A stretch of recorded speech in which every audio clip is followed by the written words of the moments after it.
Good morning, students. Welcome to online e-learning classes.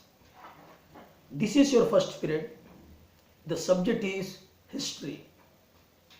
Hope my students are watching this video.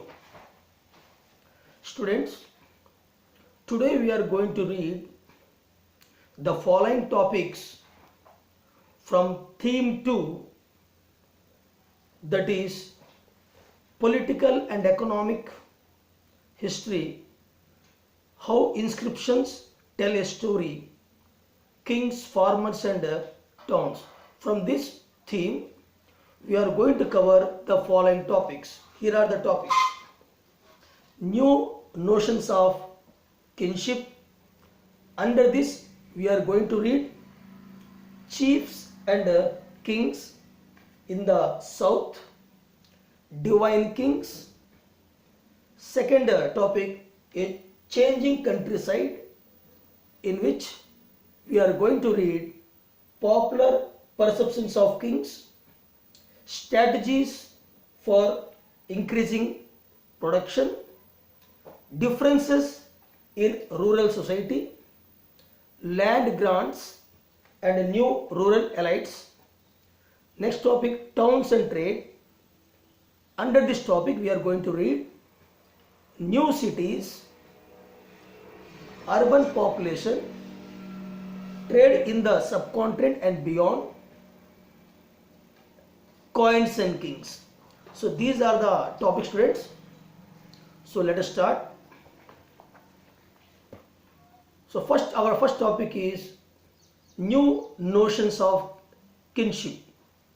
New notions of kingship. Under this, our first subtopic is chiefs and kings in the south. So today we will learn about the chiefs and kings in South India first. After that, we will read chiefs and kings in other parts of our Indian subcontinent. Now first, new kingdoms that emerged in the Deccan and further south, including the chiefdoms of the Cholas, Pandyas and Cheras. I mean, several new chiefs, several new kingdoms were emerged in Deccan part of India and further its south. Similarly, the main chiefdoms at the time were Cholas, Pandyas, Cheras. All these three types of chiefdoms were included in Tamilakam, or I can say Tamil Nadu country. Okay, I can not Tamil Nadu, Tamil country we can say. Tamilakam or Tamil country. Cholas, Cheras, Pandyas, all these three chiefdoms were included in Tamilakam or Tamil country. At that time in ancient India, Tamil is a country, or Tamilakam is a country which comprises the Andhra Pradesh. Here Andhra Pradesh means what? Old Andhra Pradesh. Andhra Pradesh and Telangana. Andhra Pradesh, Kerala and Tamil Nadu itself. So all three together is called Tamilakam or Tamil country during ancient India. Now this Tamilakam or Tamil country was very prosperous. It is very prosperous because agriculture production, trade and commerce was very good. People are happy. So it is not only prosperous, at the same time it was very stable also. Generally kingdoms are stable when the king's rule is benevolent, good, able administration.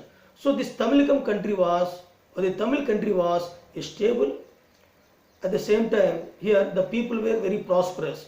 In all the three chiefdoms, Cholas, Pandyas and Cheras, in all the three kingdoms, people are very happy and prosperous. Now, we know about these states from variety of sources. How you come to know about Cholas, Cheras and Pandyas? How we come to know about these chiefdoms? We came to know about these chiefdoms through variety of sources. For instance, the early Tamil Sangam texts, during at the time, some books were written which are called Sangam texts.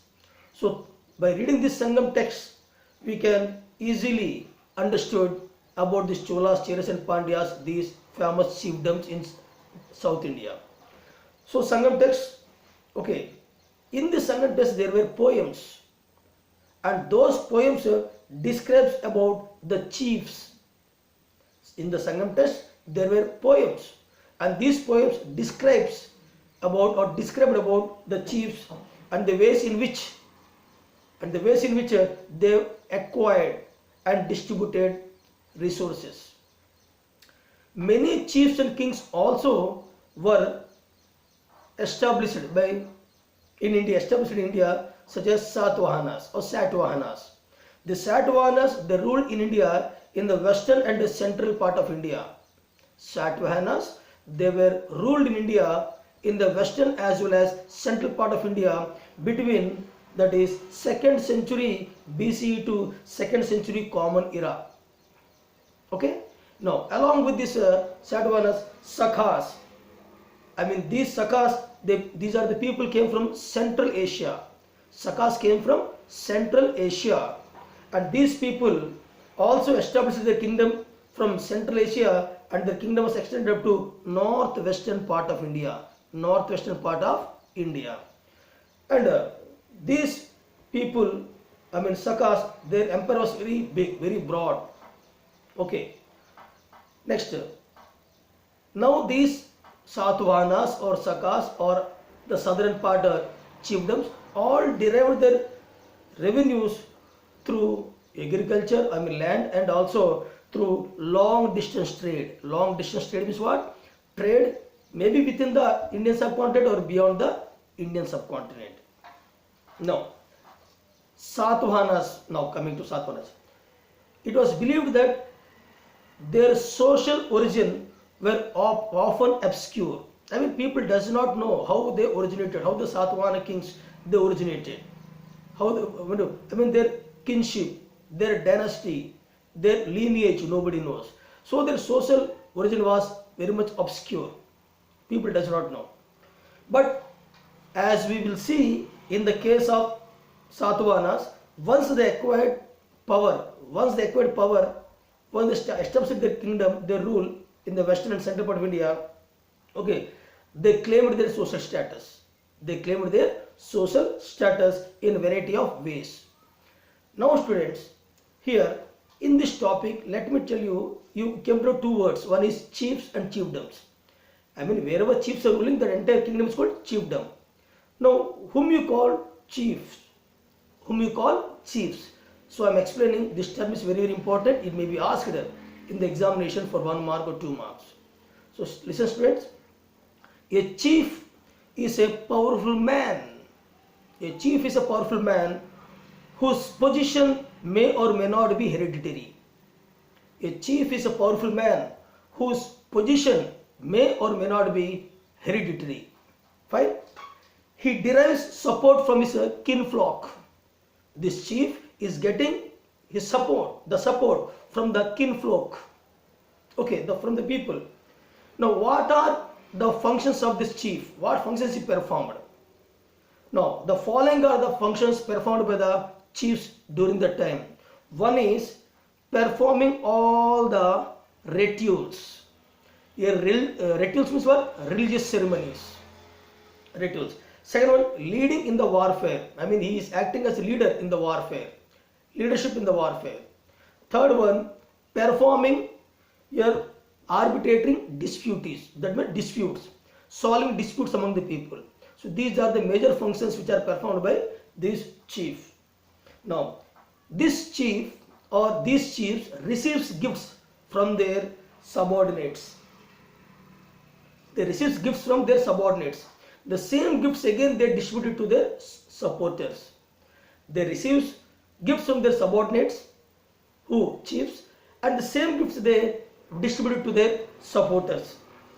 Generally, there are no regular armies and officials in chiefdoms.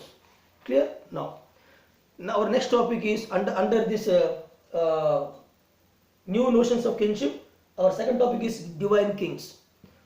So whom you call divine kings or divine kings? whom you call divine kings. Listen, students. Kings often try to identify themselves with a variety of deities. During that period, kings they often try to identify themselves with a variety of deities in order to claim their high status. I repeat once again, kings often try to identify themselves with variety of deities in order to claim their high status. This strategy, this method is best exemplified by the Kusans or Kusanas in 1st century BCE to 1st century Common Era. These Kusans ruled over a vast kingdom. Kusans ruled over a vast kingdom extending from Central Asia to the northwestern part of India. So Kushanas or Kushans, they ruled from Central Asia to our northwestern part of India. Their territory was vast. Now, colossal statues. One best example of colossal statue I am showing here, this one. This is. So colossal statues of Kushan rulers or Kushanas rulers have been found installed in a shrine at Math near Mathura. Shrine means what? A religious center, religious place, just like a Dwarka, Puri, Haridwar. Okay, like this. Colossal statues of Kushana rulers have been found installed in a shrine at Math near Mathura. Where is Mathura? In Uttar Pradesh. By the 4th century, there is a evidence of larger states. By 4th century, larger states came into existence, including the Gupta Empire, the well-known, the famous Gupta Empire. Many of these depended on Samantas, or in Hindi we can call Samant. Okay, Samants are those people who are working under the control of rulers, kings. The entire kingdom, the king is divided into number of provinces. Each province was given under control of what? A Samant. Just like our feudal lords. We can compare Samants with what? Feudal lords. So by 4th century, there is evidence of establishment of large states, including the Gupta Empire. Many of these depended on Samantas, and these Samantas men, these are the men who maintained themselves through local resources, through land revenue, local resources, including control over land, Now students, here once again I will repeat, these Samantas who were under control of the kings, who are collecting land resources, who are the owners of the land, these Samantas, they offered homage, yearly tribute to the kings, and also providing military support whenever the king needs. So regular homage and also military support to the kings. Who offered to? Samantas offered to the rulers, kings. Okay. Conversely, weak rulers might find themselves being reduced to a position of subordinates.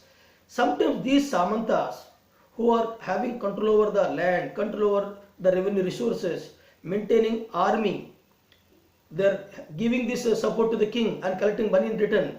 So slowly, these Samantas became more powerful than the rulers, and the rulers became weak. Some rulers became weaker, and even these weak rulers became the subordinates to the Samantas. Here the trend was quite reversed. Samantas earlier working under control of kings, now kings became subordinate to the Samantas, just like feudalism in Europe. Histories of the Gupta rulers have been reconstructed from literature. How we come to know about Gupta rulers, Gupta Empire? Very simple. It is through literature. We come to know about the Gupta Empire. Not only literature, along with literature, coins and inscriptions. Coins, inscriptions and literature, these are the three important sources to know about Gupta rulers and Gupta Empire. Now, apart from this one, prasastis. One important word, prasastis. Prasastis are nothing but they are written in the praise of the kings in particular and patterns in general. What are prasastis?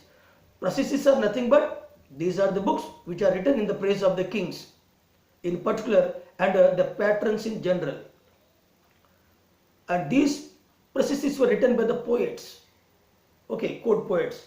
While historians often attempt to draw factual information from such compositions, those who composed and read them often present them as work of poetry, okay, rather than as accounts that were literally true. The Prayaga, the Prayaga Prasasti, one important Prasasti. There are several Prasastis are there. One of the important is what? The Prayaga or Prayaya Prasasti. Okay, here Prayaga, Prayag, we can compare with what? Allahabad, present Allahabad. So the Prayaga Prasasti, also known as what? Allahabad Pillar Inscription, also known as Allahabad Pillar Inscription. It was composed in Sanskrit by Harisena. The Prayaga Prasasti, otherwise called the Allahabad Inscription, which was written in Sanskrit language by Harisena, a court poet of Samudragupta. Here Samudragupta is the famous ruler of Gupta.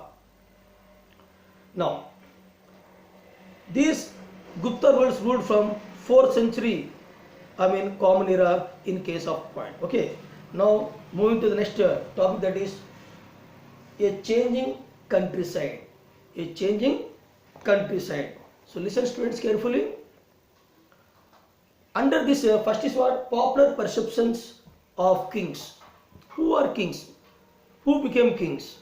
The popular perceptions, opinions of the people at that time, or historians.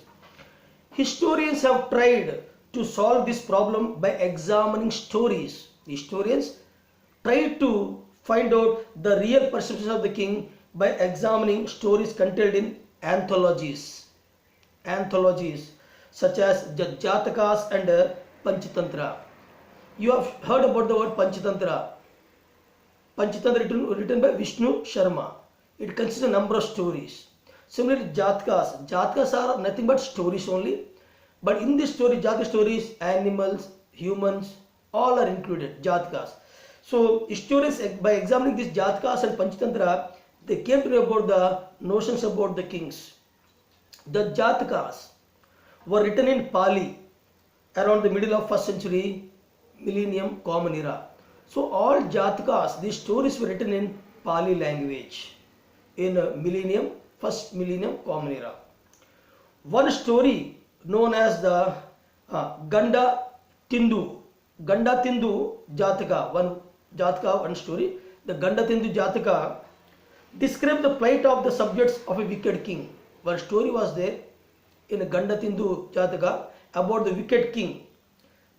This includes elderly women, men, cultivators, herders, village boys and even animals. So all these characters were included in this story. Now, coming to what are the various strategies were adopted increasing the production at that time. Strategies. You know students, the people used to do cultivation, and through cultivation we can increase agricultural production. So at that time people introduced plough. Plough is a tool or instrument that helps in what? Tilling the soil. By tilling the soil, people do cultivation by sowing the seeds, harvesting everything. So later on what happened? The iron, some iron tip was also added to that plough. By adding this iron tip, the plough can easily go deeper into the soil and till more deeper. And you know the inside soil is very fertile. So adding the iron tip to the plough, it helped in increasing the agriculture production. This is the main thing. So listen students, one such strategy was the shift to plough agriculture. Now they started plough agriculture. Earlier there was no plough agriculture. Now there is plough agriculture, which spread in fertile alluvial river valleys such as those of Ganga and Kaveri deltas in 6th century BC. So generally agriculture is practiced in delta areas or alluvial plains or near the banks of the rivers. So there they practiced agriculture by using the plough. While the iron plowshare, now iron was added, while the iron plowshare led to a growth in agriculture productivity. So that helped in increasing the agriculture productivity, iron plowshare. its use was restricted only to certain parts of the subcontinent only. I mean, it was not used widely. It was used only in some parts of Indian subcontinent. So the use of iron plowshare helped in increasing the agricultural production. Now coming to next topic, that is difference in rural society. This one. Now, stories especially within the Buddhist tradition, refer to landless agricultural laborers, small peasants, as well as large landowners. So about and all these are the people who used to live in a rural society. I repeat, agricultural laborers, peasants, as well as large landholders or large land holders, both. Yes, these are the people who are lived in at the time rural areas. Now the term Gahapati, very important students, listen carefully. The term Gahapati was often used in Pali texts. The term Gahapati was often used in Pali texts. Also designated the second and third categories. I repeat, the term Gahapati was often used in Pali texts to designate the second and third categories. I'll explain who is Gahapati. Now, the early Tamil literature, I mean the Sangam text, also mentions different categories of people living in villages at that time. If you read the Sangam text, the Sangam literature, which was produced during in the Tamilkam country, if you read that one, then you will come across several people who lived in villages. Who are they? Listen, students, this will be asked for 1 mark. Large land owners at the time were called what? Velalar, Vellalar, Velalar. Large landowners in Tamilkam country are called Velalars. Similarly, plowmen, those who are tilling the soil or doing agriculture, plowmen are called Uzavar. Similarly, slaves are generally known as what? Adimai, Adimai, Adimai. Now coming back, then who is called the Gahapati? So listen, students. Here, a Gahapati was the owner. He is the owner as well as the master or head of a household or family. Gahapati was usually the head, the owner or the leader of the family or household. He exercised control over the entire family, over the women, over the children, and also over the servants. So he exercised control over the women, children, slaves, and workers who shared a common residence. I mean, when all are living in one house, he is the person who is having control over these people. Now, next topic, that is land grants and new rural elites. Land grants. At the time, kings used to grant land. Sometimes some rulers granted a small piece of land, small piece of fertile land. Sometimes they granted a large part of uncultivated land. These lands are donated, given to institutions or religious centers. Okay, the person who donated the land, they are called donis, D-O-N-E-S. Listen, students. From the early centuries of Common Era, we have found grants of land being made, many of which were recorded in the inscription. How you come to know that people granted lands? Through inscriptions. Now, the records that have survived are generally about grants to religious institutions or to Brahmanas. Yes, even to Brahmanas also some rulers granted what? Land, institutions, religious centers and Brahmanas. The inscription also gives us the idea about rural population. This included the Brahmanas, peasants, as well as, the rural areas, Brahman people are there, peasants are there, as well as others who expected to provide a large range of produce to the kings or his representatives. Land grants such as this one has been found in several parts of the country. What is that one? There were regional variations in the sizes of land donated, ranging from small parts to the vast stretches of uncultivated land, as I told to you. And the rights given to donis, the recipients of the grant. Land grants provide some insight into the relationship between cultivators and the state. Now our next topic is trade and towns and trade.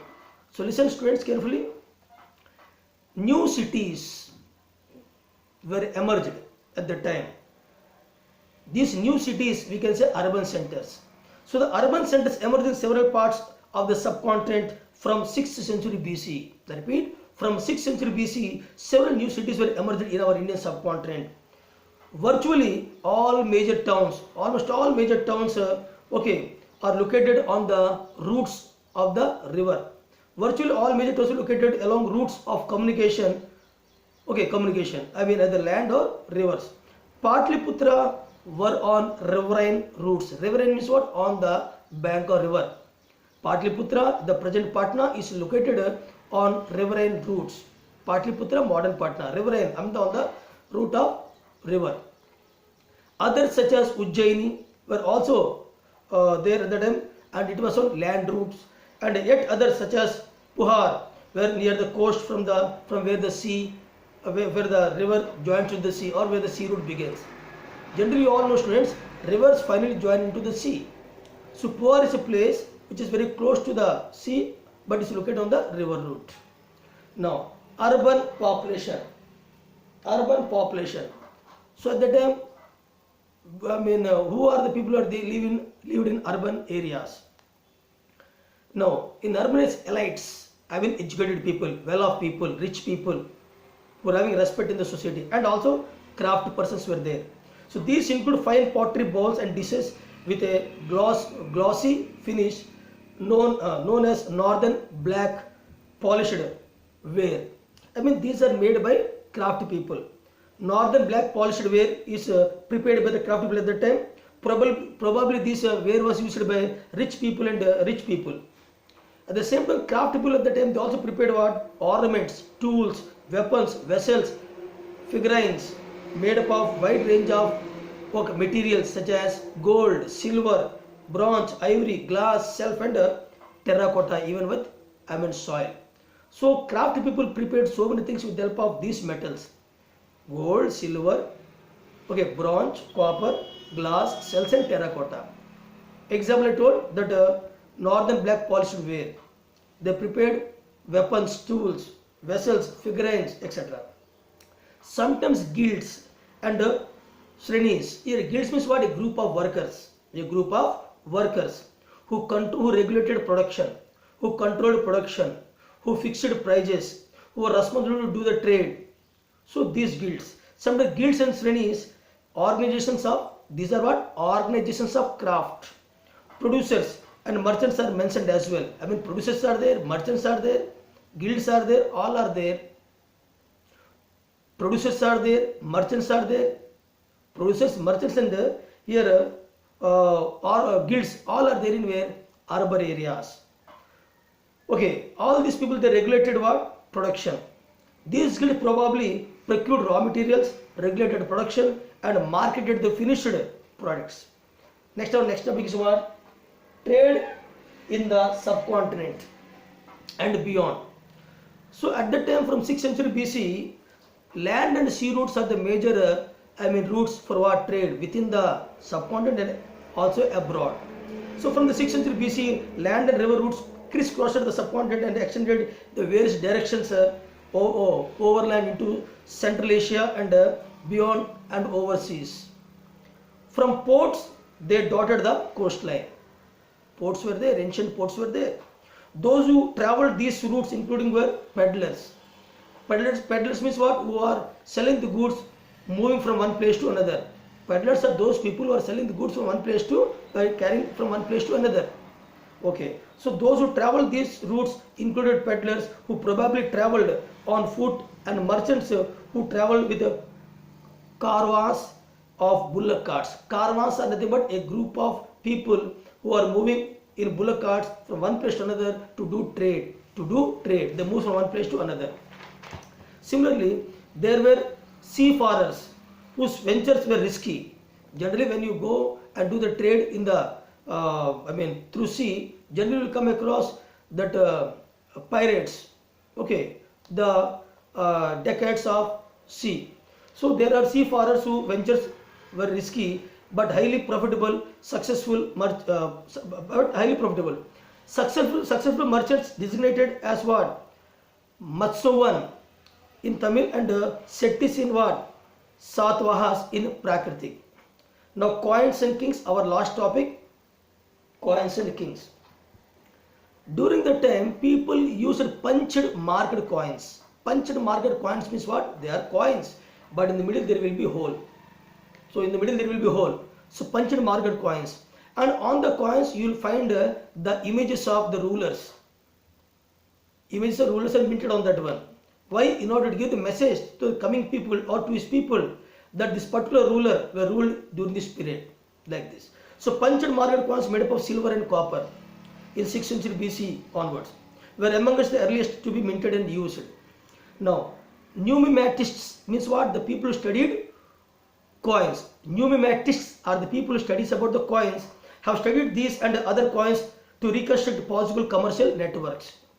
Attempts made to identify the symbols on punched marked coins with a specific ruling dynasty suggest that these were issued by the kings. The first gold coins in India were issued in 1st century BC by the Kushan rulers. Remember, the first time gold coins were introduced in India during 1st century BC by the Kushan rulers. And these coins are equal in weight or equal in standard and quality as compared to the Roman gold coins. In the world, Romans were the first people who used gold coins, and India, the gold coins were first used by the Kushan rulers. Later on, the same trend is followed by the Gupta rulers also. So the first gold coins were issued in 1st century BC by the Kushans. These were virtually identical in weight and weight with those of contemporary Roman Empire or emperors, the gold coins, and also the Parthians in Iran. Parthians are people in Iran. They also used gold coins. Some of the most spectacular gold coins were also issued by the Gupta rulers.